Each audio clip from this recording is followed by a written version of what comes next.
और इस बीच एक बुलेटिन में बड़ी खबर दे दें आपको नाज़रीन, सिबगतुल्लाह अंसारी समाजवादी पार्टी में शामिल हो गए हैं।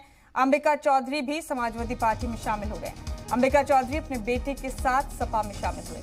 बड़ा अपडेट दे रहे हैं आपको इस वक्त का। अंबिका चौधरी ने पहले भी समाजवादी पार्टी छोड़ी थी और अब फिर समाजवादी पार्टी में रुकनियत हासिल कर लिए। अपने बेटे के साथ अंबिका चौधरी ने समाजवादी पार्टी में शमूलियत इख्तियार की है। इसके अलावा सिबगतुल्लाह अंसारी भी समाजवादी पार्टी में शामिल हो गए।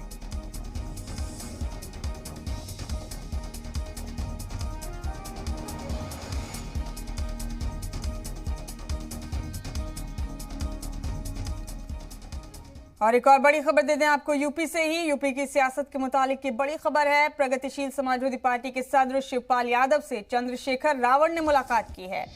शिवपाल यादव की रिहाइशगाह पर दोनों लीडरान की मुलाकात हुई। आपको बता दें कि भीम आर्मी के सदर हैं चंद्रशेखर रावण।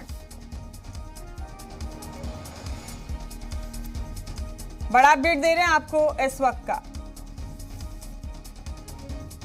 प्रगतिशील समाजवादी पार्टी के सदर शिवपाल यादव से चंद्रशेखर रावण ने मुलाकात की है। भीम आर्मी के सदर चंद्रशेखर रावण शिवपाल यादव की रिहाइशगाह पर दोनों लीडरान की मीटिंग हुई और इसके बाद से कयास आराइयां तेज हैं।